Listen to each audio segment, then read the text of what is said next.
Are you able to see the screen?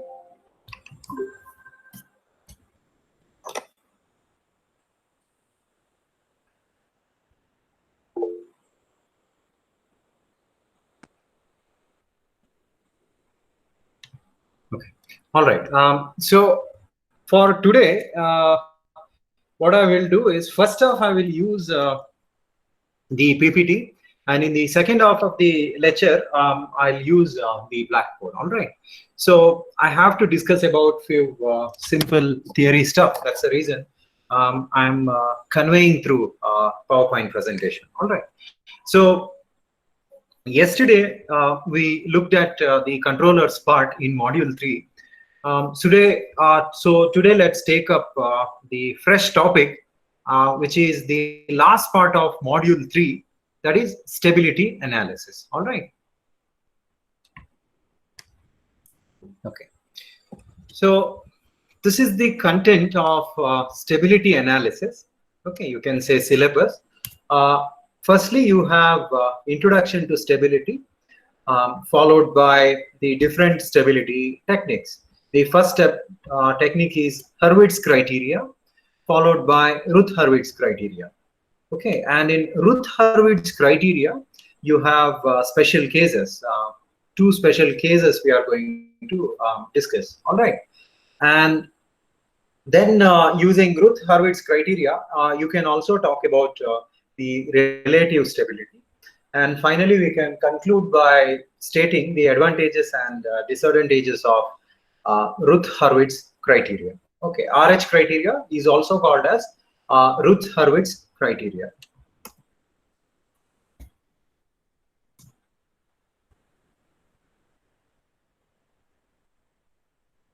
Routh-Hurwitz criteria.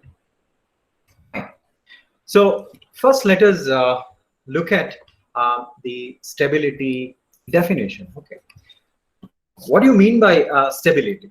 Okay, so in simple terms, stability refers to the state of the output, whether the system is exhibiting the normal output or not. If your system is able to give you a normal output or the expected behavior, then you can call it as a stable system. Stable system produces bounded output for a given bounded input. Okay, bounded output in the sense there will be some specification, that is maxima and minima limit for the output. Similarly, bounded input is nothing but the input which has maxima and minima limit. Okay, I can give you an example for bounded input. For example, if you consider any electronic gadgets, okay, or any electronic equipment such as television, right? So television will have voltage as one of its important rating. Now, the voltage rating of the television, normally, it is not given as just 230 volt. 230 volt plus or minus 20 volts, right? So that means to say, if at all you happen to give an input which is 230 plus 20% of 230, okay, or 230 minus 20% of 230, you are supposed to get the normal behavior, that is turn on phenomena of television should take place. So whenever you give an input within the specification, your system will give you an output. So that is what is called as bounded input, bounded output. Okay, and the related stability can also be called as bounded input, bounded output stability, or sometimes it is called as in short, Bibo stability. Okay. So Bibo stability is nothing but for a set of bounded input, if the system gives bounded output, then it is called as Bibo stability. Okay. So here we have considered a first order system. Okay. So the expected output for this first order system is unity. Okay. And your system approaches the expected output in an exponential manner. Okay, so eventually the system is going to find its expected output, that is unity. So you can call this particular system as a stable system. All right. Now, that's one way of defining this stability. You get different definitions in textbooks you can go through. Okay, there's a very good definition for stability. Okay, it says something like stability of a system can be defined as the ability of the system to regain the normal behavior once being disturbed. It is the ability of the system to regain the normal behavior once it is being disturbed. Now, when you say disturbance, the disturbance could be due to the disturbance in the input or disturbance in the initial conditions. Okay. Disturbance in the input, I have already given you an example. Instead of the rated voltage of 230 volt, if at all you give, let's say, 250 volt, and if this 250 volt happens to be within the specification limit, then your system gives expected output. So even though your input is slightly varied, your output is not varied. The system continues to give the expected behavior. All right. So that's about the changes in the input. Okay. So while defining the, while giving the stability definition, I also mentioned about even if you slightly disturb the initial conditions, the system should be able to give the normal behavior. Okay. Now, what do you mean by changes in the initial condition? For example, you can consider your mobile phone, right? In let's say Bangalore, if you operate your mobile phone, the temperature could be considered as the initial condition, right? So temperature, okay, let's say in Bangalore, the optimum temperature is about say 28 degrees Celsius or 30 degrees Celsius. Now, for 30 degrees Celsius, the telephone, or mobile phone works well, right?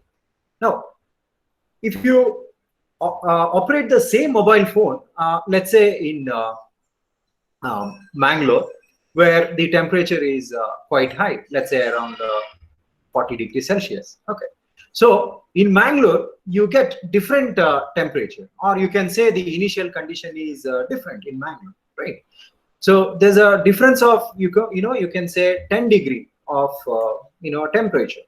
Now, even though temperature changes by 10 degrees Celsius, or even though the initial condition changes, the mobile would continue to behave or give its normal expected output. So you can say that even if the initial conditions are disturbed, if the system continues to give the stable output, then also you can call it as it's a stable system. Okay.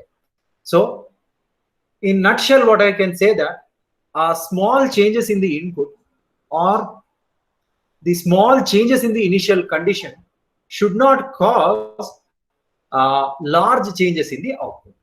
So that is called as stability. All right.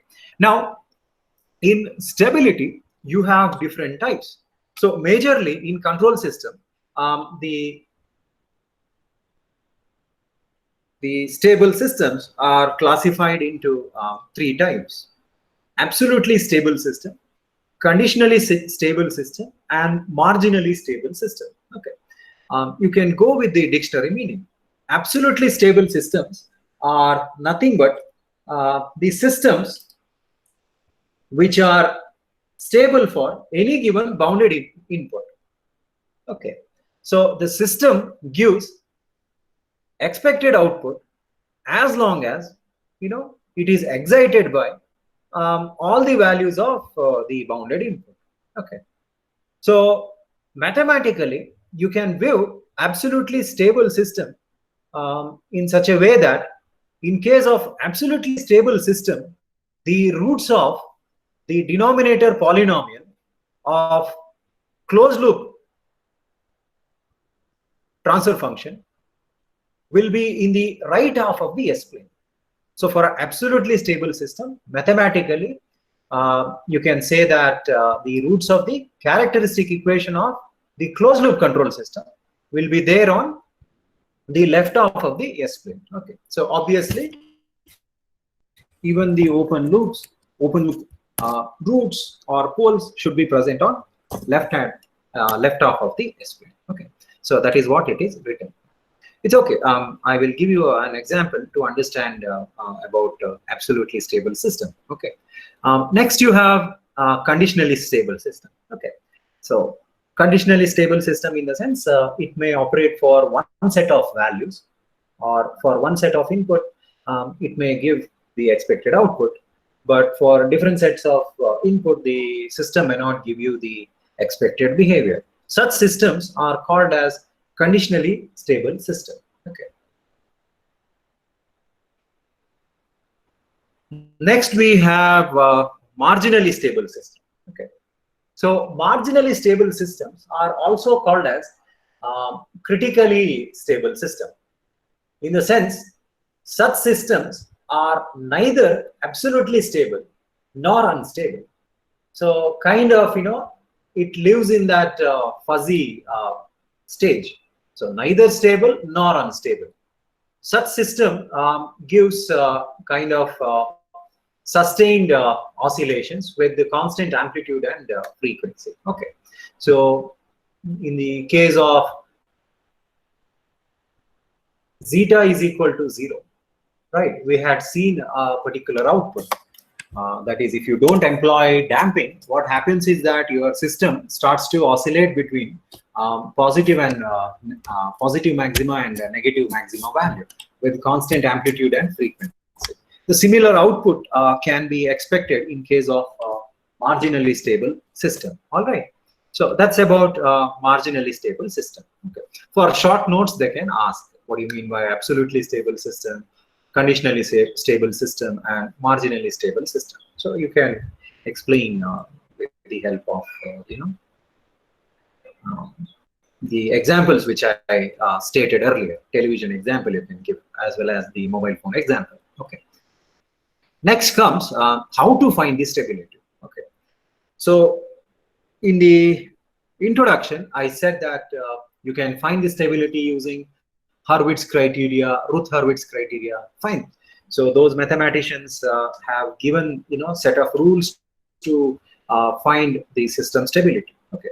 Apart from those standard methods, is there any direct method to determine the stability? Okay. Yeah, it is there. So the very primitive or the straightforward method to determine the stability is to find the roots of the characteristic equation. As you know that the characteristic equation is nothing but denominator polynomial of closed loop transfer function. So if you equate the denominator polynomial of a closed loop transfer function to 0, you will get the roots of the characteristic equation. Now, the roots of the characteristic equation is also called as poles of the system. So having known the pole location, one can comment on the stability. Okay. If poles are found on LHS of the S plane, the system is said to be absolutely stable. All right. If poles are found on LHS of the S plane, LHS stands for left hand side of the S plane, the system is said to be absolutely stable. Okay. So let's consider an example to understand the stable system behavior. Okay. So say for example, you have been given with closed loop transfer function. C of S by R of S is 10 divided by S plus 2 into S plus 4. So if I ask you what is the order of the system, okay, you could say that it's a second order system, because when you open up the brackets, you will get a second order equation, which is S square plus 4S plus 8, right? So it's a second order system. Assume that the R of S, which is the test input, is unit step input. So you can take R of S is equal to 1 by S. And you can write C of S as 10 divided by R of S into transfer function, or 10 divided by S into S plus 2 plus S plus 4, right? Yeah, fine. So if you want to find out,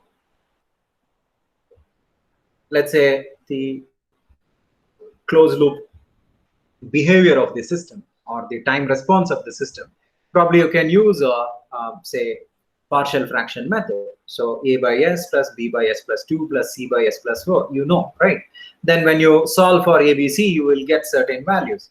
So we have obtained a as 1.25, b as negative 2.5, and c as 1.25.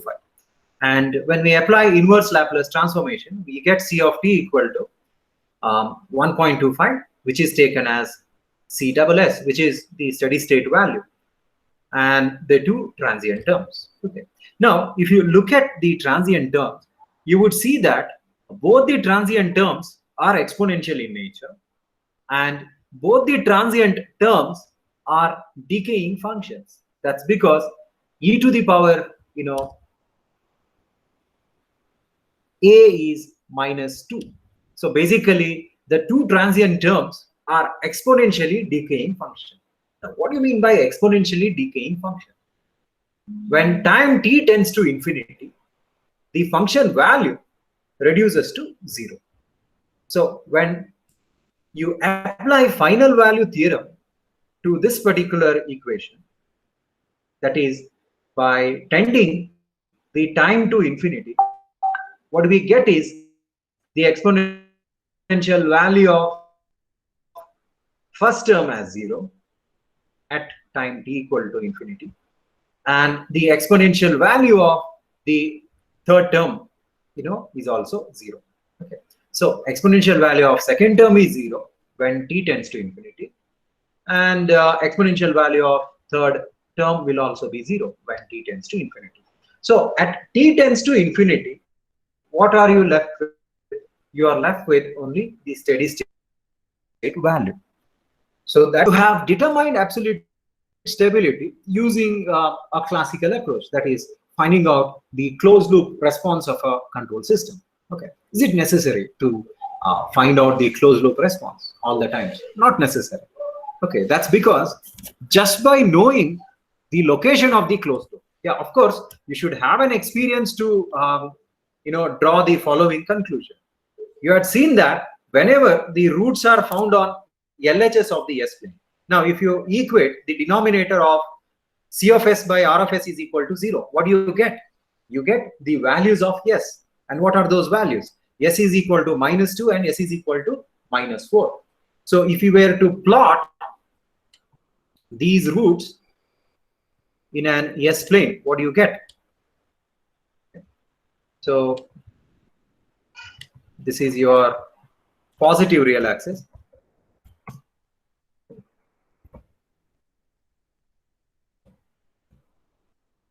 Positive real axis. And this is your negative real axis. And just trying to draw the pole zero plot. And similarly, you will have your, you can say, plus j omega axis, okay, or imaginary axis. And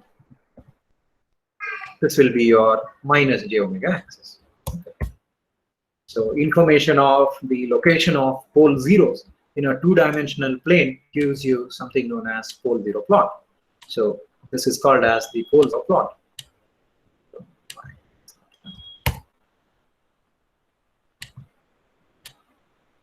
Okay.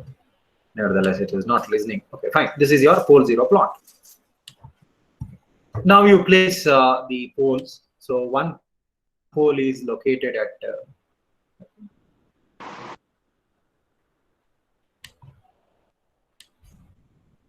say minus 2, okay, and the second pole is located at minus 4, okay. So this is minus 2 and minus 4.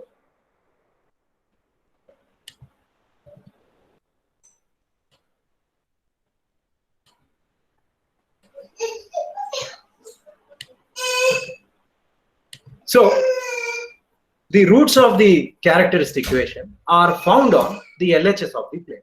So whenever you have the roots on the LHS of the plane, you get, and these roots are real roots. Okay, so when the real roots are found on LHS of the S plane, so this is your S plane, the whole plane is your S plane, you get transient term of the order of not the order, transient term will be of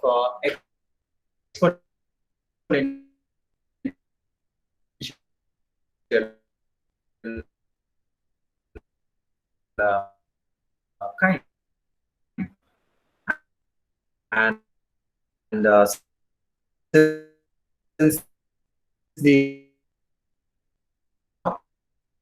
corresponds to -4, so you can directly write something like C of t is equal to C double S plus A into e to the power -2t plus B into e to the power -4t. The values of A and B is trivial, that is not so important, right? Because we are bothered about the behavior of the system when t tends to infinity. Okay. So whenever you have roots on the LHS of the S plane, you can say that the system is absolutely stable. The root is found on right hand side of the S plane. Let's consider the second example. Okay, so it's given as C of S by R of S is equal to 10 by, okay, I think it's the same example, right? Yeah, 10 by S minus 2 divided by S plus 4. So we have slightly changed the location, correct? The first root, that is S is equal to plus 2, is found on RHS of the S plane. The second root is still S plus 4. When you equate S plus 4 to 0, you will get S is equal to -4. And when you try to find out the closed loop response, yeah, of course, you will have a steady state value followed by the transient terms, right? What do you expect the first transient term as? It's a real root, right? So for real root, you always get inverse Laplace as exponential term. And this real root is having its location on right half of the S plane. So you get e to the power plus something, right? So the root value is 2. Hence you get e to the power plus 2t. Okay. Now, let's come to the second root. The second root, when you equate it to 0, you will get the root value as -4. So -4 is nothing but left hand side of the S plane. So the corresponding exponential term, as you can see clearly, it is e to the power -14. So what is happening over here is that you get one exponentially decaying function and one exponentially growing function. So due to which the system becomes unstable when t tends given here. So for t equal to 0, your C double S is also 0. It shouldn't be, it should be some negative value. Okay, nevertheless, they are trying to plot the graph in first quadrant. That's the reason they have taken it as 0. Don't worry. Okay. Now, for t equal to 1, you can see that value of C of t is 4.91.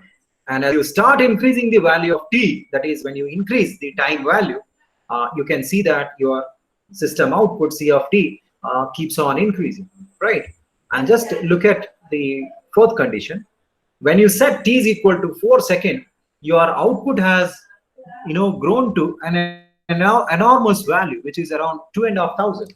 Okay, so that means to say it gives an unbounded output. So your input may be bounded because you have still considered unit step response. Your input is bounded, but your output is unbounded because it gives very large value. So very large value in control system can be called as unbounded output. So for a bounded input, if the system gives unbounded output, then it is called as unstable system. All right. So we looked at the two examples, right? The stable system and unstable system. Okay. Now, the summary can be shown here. Okay. How the location of closed loop poles affects the stability. Okay.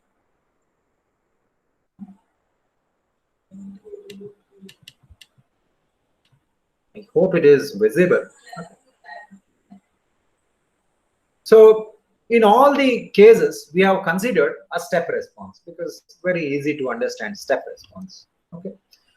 So what will happen if you have negative real parts? Okay, the nature of closed loop poles. So the first condition is real negative. That means to say all the roots are found on left half of the S-plane. Here it is. You have two roots, minus A1 and minus A2, which are found on LHS of the S-plane. So your step response basically a stable response, right? Initially you will have some variation of output with respect to time, but when time t tends to infinity, your output settles to the steady state value. If such is your system, then you can call the stability as absolute stability. Okay. Next case let us consider. Let's say, for example, the quadratic equation, right? Quadratic equation can give you real roots or complex conjugate roots. Okay. So let's say, for example, the second order equation of your system is giving you a complex conjugate roots. And let us assume that the complex conjugate roots have negative real parts. Okay. So if that is the case, you can see that the complex roots are still found in left half of the S-plane, right? This is your first complex root, which is there on left half.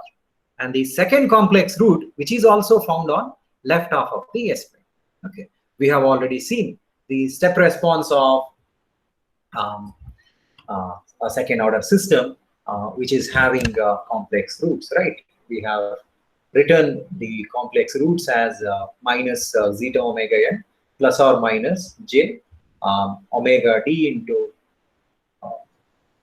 j into omega d. Yeah, we have written that. So the same thing. Okay. So basically, you get what you say exponentially decaying oscillations. So in the initial course of time, there may be oscillations, but eventually those oscillations will die down, and when time t tends to infinity, the output will find its steady state value. So you can say that if the roots of the characteristic equation is complex conjugate having negative real part, the system stability can be called as absolutely stable system. Okay. Now let us come to the third case. Let's say we have a first order system in which the root is found on right half of the S-plane. As I have explained earlier, whenever you have a root, say for example, S is equal to minus 2, which is present on right half of the S-plane, the transient response will be something like exponential function with a positive indices, right? So the index of exponential term is positive. So whenever your exponential term is having a positive index value, you will get exponentially growing oscillations. So you will get an unbounded output that will cause or that will give an unstable system. Okay.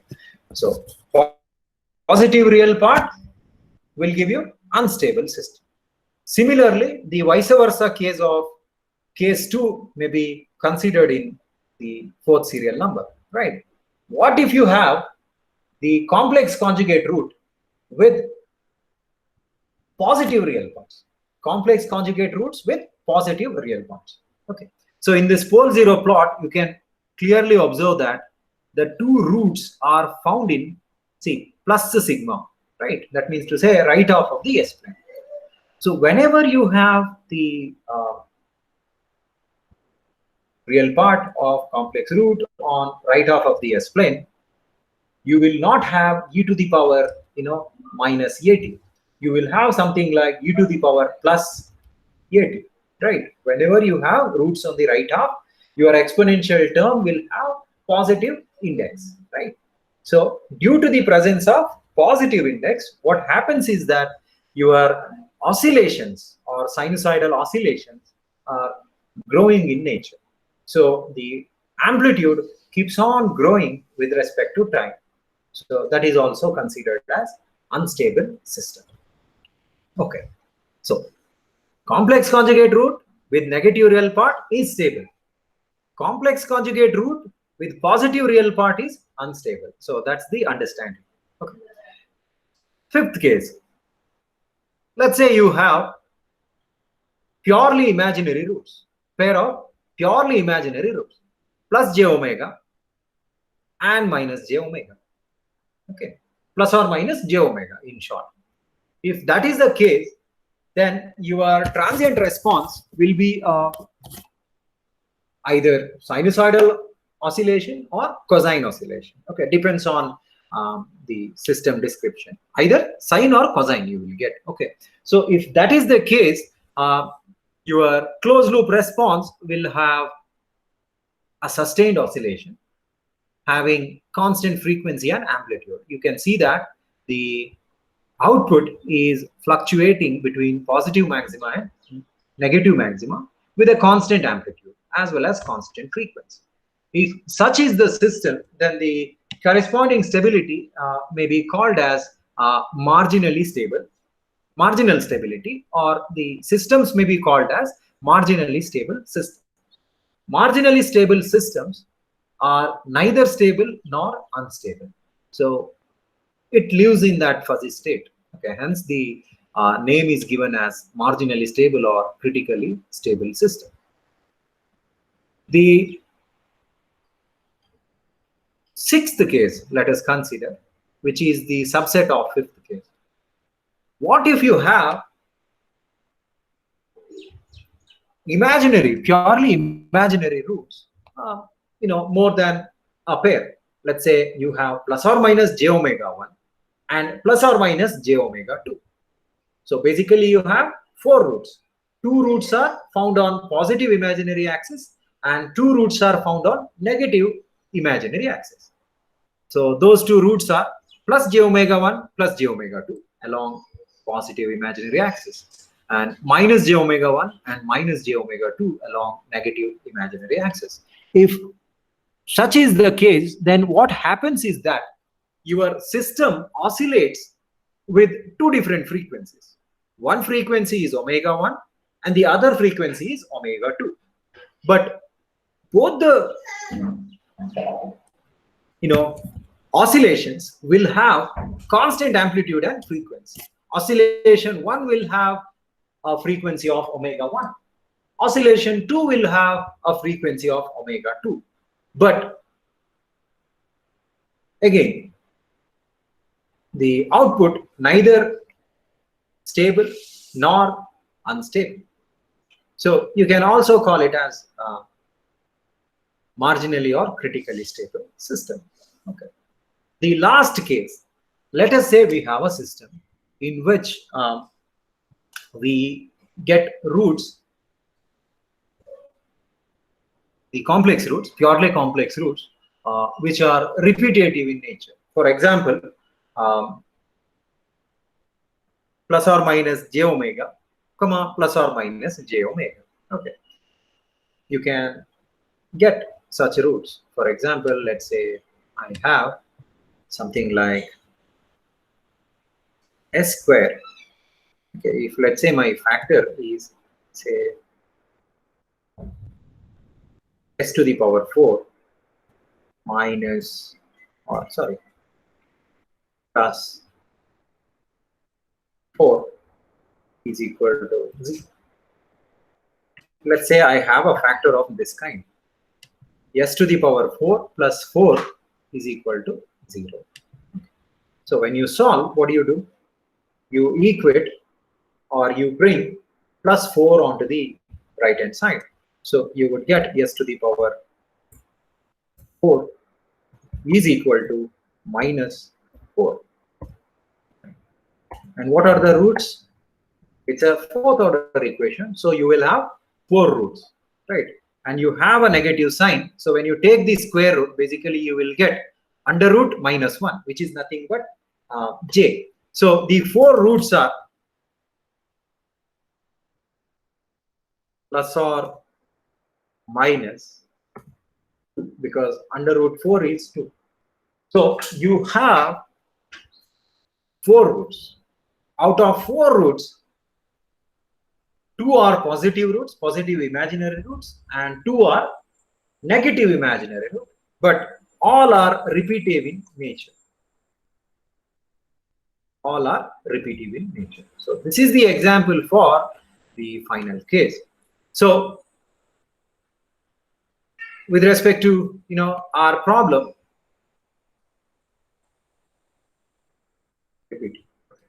with respect to our problem, you can say that plus j omega 2, sorry, plus j2 and plus j2, the 2 positive imaginary roots, and minus j2 comma minus j2, the 2 imaginary roots.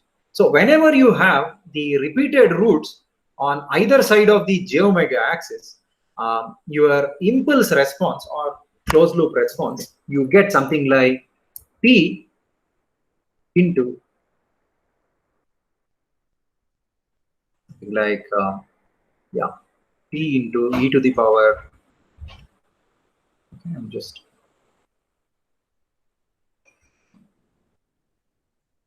plus some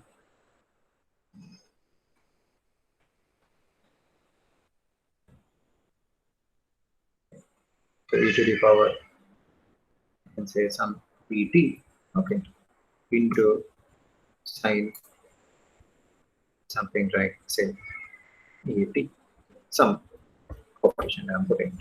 So basically you can see that kind of rampish nature you get. So you get basically somewhat linearly increasing oscillations. Okay.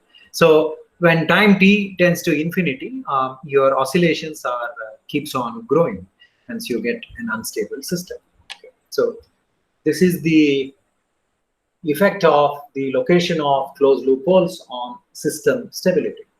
So if roots are found on LHS of the system, LHS of the S-plane, you can say the system is absolutely stable. If one root is present on RHS of the S-plane, then that is sufficient to cause your system to be unstable. Okay. So for absolute stability, you want all your roots to be there on left-hand side of the S-plane. Okay. So that is the summary. All right. And this is the stability region, you can call. Okay, that's what I was saying. If roots are in the left bound region, okay, you can follow my cursor here. So if the roots are found in left half of the S-plane, it could be on the real axis or it could be complex conjugate. The system is always stable. On the other hand, if the roots are found on the right half of the S-plane, okay, you can follow my cursor, right half of the S-plane. It could be on the positive real axis or it could be complex conjugate roots with positive real part. The system is unstable because you get growing type of oscillations. On the other hand, if non-repeated roots are found on j omega axis, you can call the stability as marginally stable, marginal stability, and the corresponding system may be regarded as marginally stable system. Okay, so this is called as the stability region. All right, fine. So that is about the stability. Okay, all right.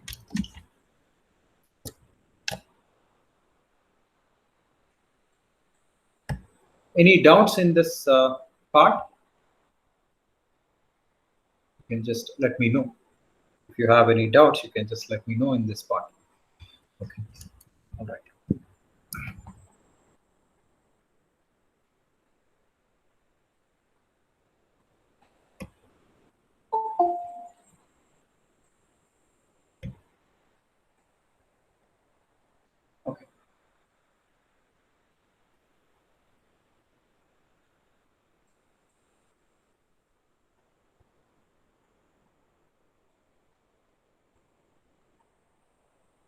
Okay, all right.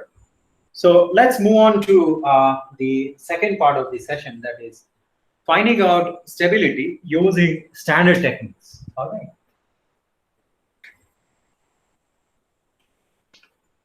Finding out the stability using standard techniques.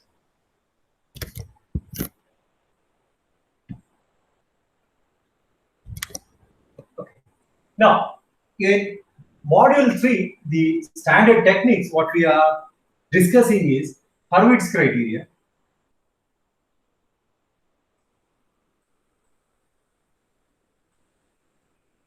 and the Routh's criteria, which is also called as Routh-Hurwitz criteria.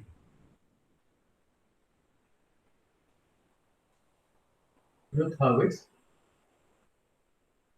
criteria. Okay. Now, before handling Hurwitz criteria and Routh-Hurwitz criteria, I wanted to tell you one important aspect of how to determine the stability. Okay. Let's say, for example, you have been given with two systems. Say system 1 is C of S by R of S is equal to say some 220 divided by say S square plus 2S plus 2, and say C of S by R of S is equal to say some 20 divided by say S, okay, S to the power 3 plus 2S square plus 2S plus 2. Okay. And let's also consider the third system, in which let us consider fourth order equation, say S cube, S to the power 4 plus say 4S cube, some random equation I'm taking, 2S square plus 2S plus 2. Okay. So what I've done, I've considered basically three systems. Okay. And the description is given below. Okay. Now, if you look at the first example, you can say that the given system is a second order system. Right? So this is your second order system, and this is your third order system, and finally you have fourth order system. Okay. Now, the question is, find the stability of the system. Find the stability of the system. I will not ask you to plot the graph or finding out the value of C of t at say time t equal to 20 seconds and t equal to 40 seconds. You have to tell me, which system is stable. Okay, just tell me in terms of stable or unstable. That's all I want. So how will you determine? You can use Hurwitz criteria or Routh-Hurwitz criteria to determine the stability. Okay, but every time you need not go for these kind of tedious methods to determine the stability. Right? Why do you need Hurwitz criteria to find out the stability of a second order system? You can simply solve this denominator polynomial, right? Or you can say that the characteristic equation of first system is S square plus 2S plus 2 is equal to 0, right? So this is your characteristic equation. And you can use your calculator to determine the roots of the characteristic equation. It's a second order system, so quite obvious that you are supposed to get two roots. Yes, 1, 2. Right? Now, if yes, 1, 2 are, let's say, you can find out, that's okay, I don't have a calculator. Let's say you get it as minus a1, minus a2. Right? What are these two roots? Real roots with negative real parts.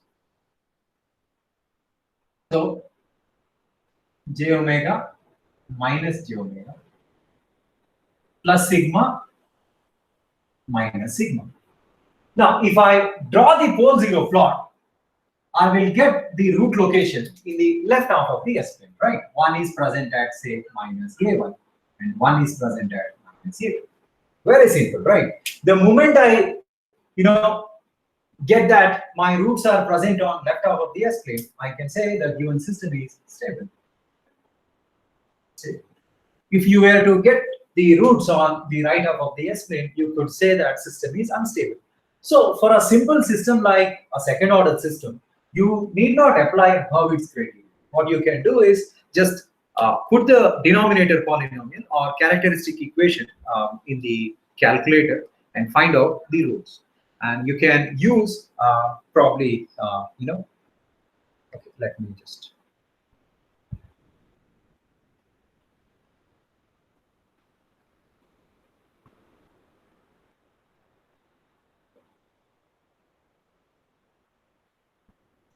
This table. You can just refer to this table and, based on the root location, you can say whether it is stable or unstable. All right.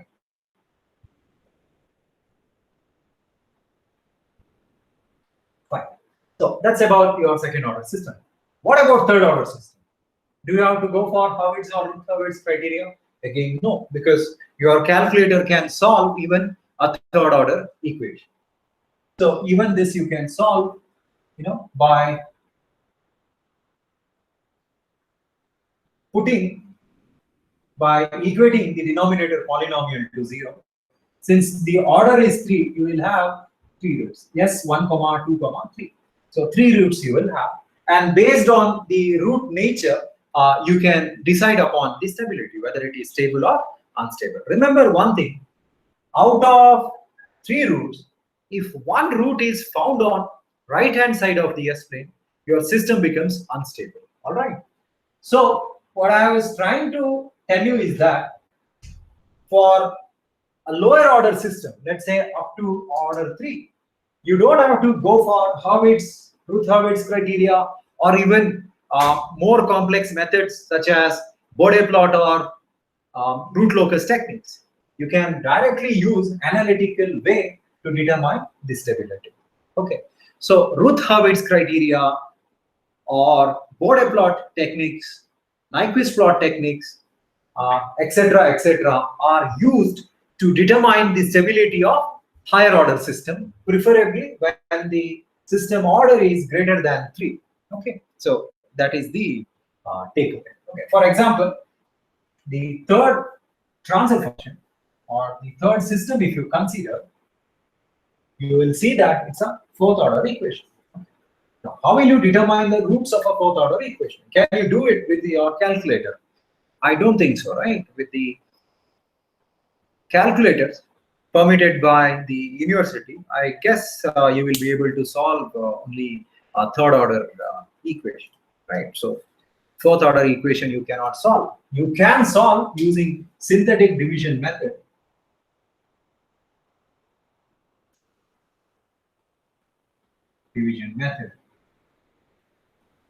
That is highly inefficient method, I can say. That's because it takes a hell lot of time to reduce your fourth order equation into third order or second order, right?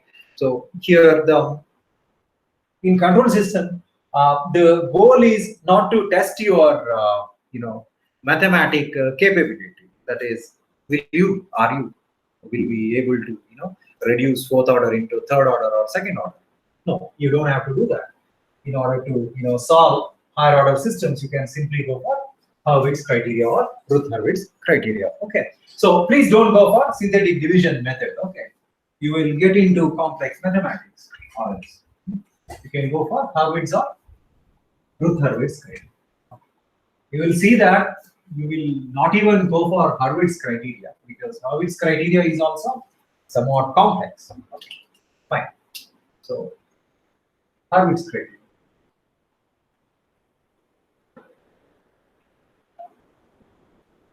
Probably I'll just give the statement of Hurwitz criteria.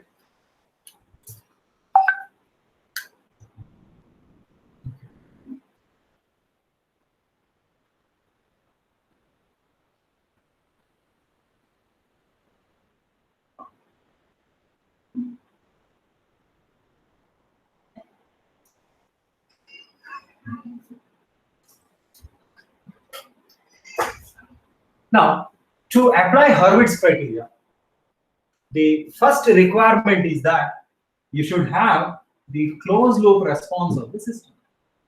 That is, you need to have the description of C of S by R of S. Okay. Let's say the transfer function C of S by R of S is something like this. Okay, some numerator polynomial and denominator polynomial. Let's say numerator polynomial is of the order, say B0 into S to the power m plus B1 into S to the power m minus 1 plus B2 into S to the power m minus 2, so on and so forth, until you have the last numerator coefficient, which is of course independent of S, because this is S to the power 0, which is 1, right? You are did by, let's say you have the denominator polynomial. Okay, let's say the denominator polynomial is similar to numerator polynomial. Okay, just that instead of taking coefficients as b, let's take coefficients as a, so that the two coefficients do not collide with each other. So let's take, say, a0 into S to the power n, a1 into S to the power n minus 1, plus a2 into S to the power n minus 2, so on and so forth, until you get the last coefficient, which is independent of, sorry, not b, my bad, it is an, independent of yes. Okay. I can also say that some numerator polynomial n of s and some denominator polynomial p of s. Okay. So to apply Hurwitz criteria, or in fact even Routh Hurwitz criteria, this is the first requirement. That is the system description in terms of some numerator polynomial and denominator polynomial. Okay. Once you have the system description, then you need to extract the characteristic equation.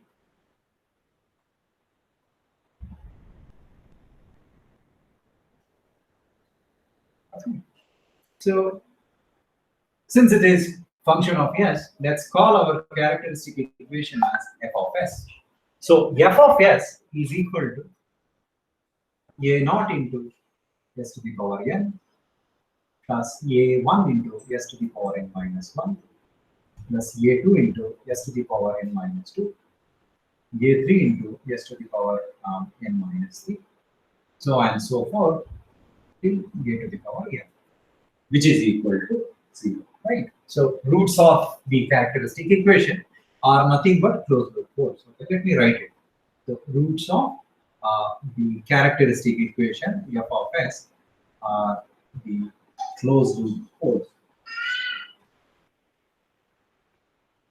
The closed loop poles. So we don't want to find out the closed loop poles because we are assuming a higher order system there. All right, fine.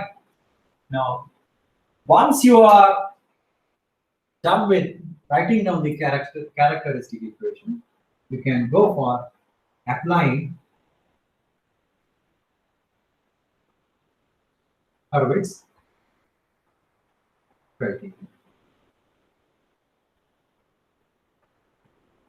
Now, very important portion. To apply Hurwitz criteria, the two prerequisites are to be met.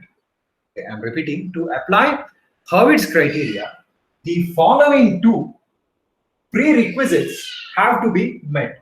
The first requirement, let me write, requirement 1, is that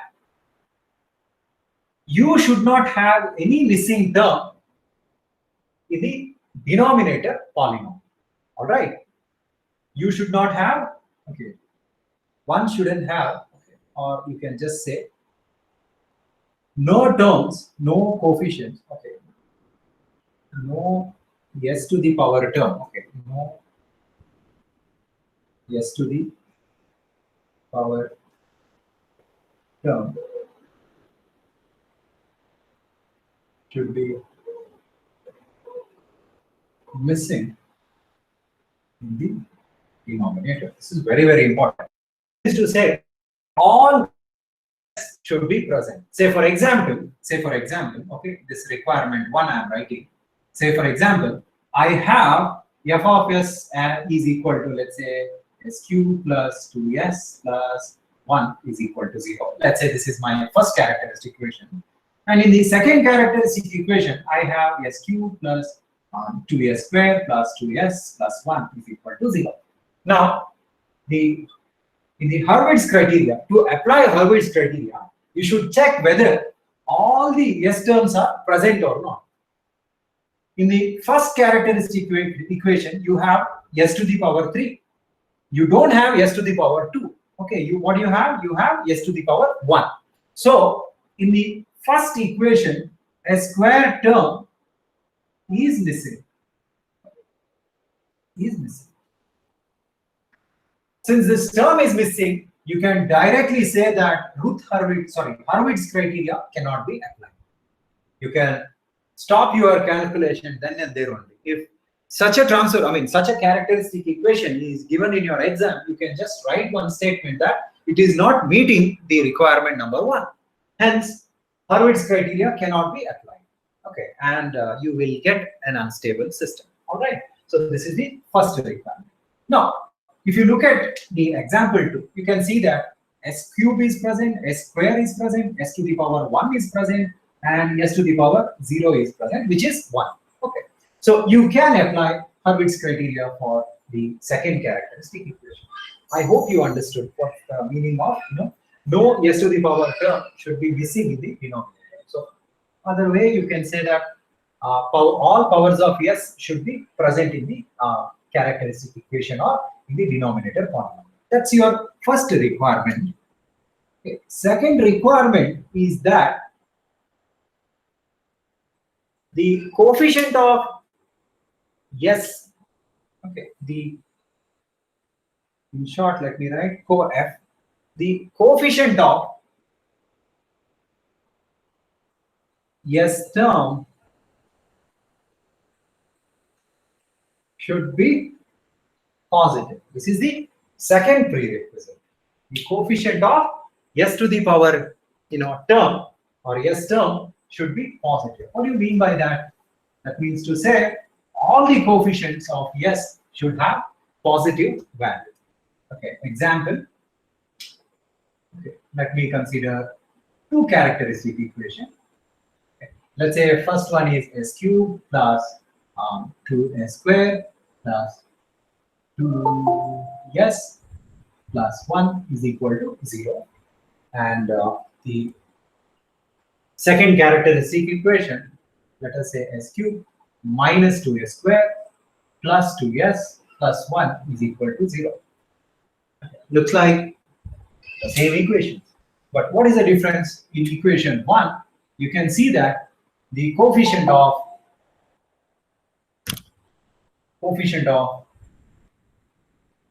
first equation are not positive, right? One coefficient is, in the first equation, everything is positive. In the second equation, this coefficient is negative. Okay, what you can do, you can compare the given characteristic equation with the standard form. So when you compare, what do you get? So this is your A0, this is your A1, this is your A2, and this is your A3. So A0 is 1, correct? And what is the coefficient of s square term? It is 2. And coefficient of s to the power 1 is also 2. And coefficient of s to the power 0, or you can say independent of s, is 1. So all the coefficients are positive. If all the coefficients are positive, then you can go for applying Hurwitz criteria.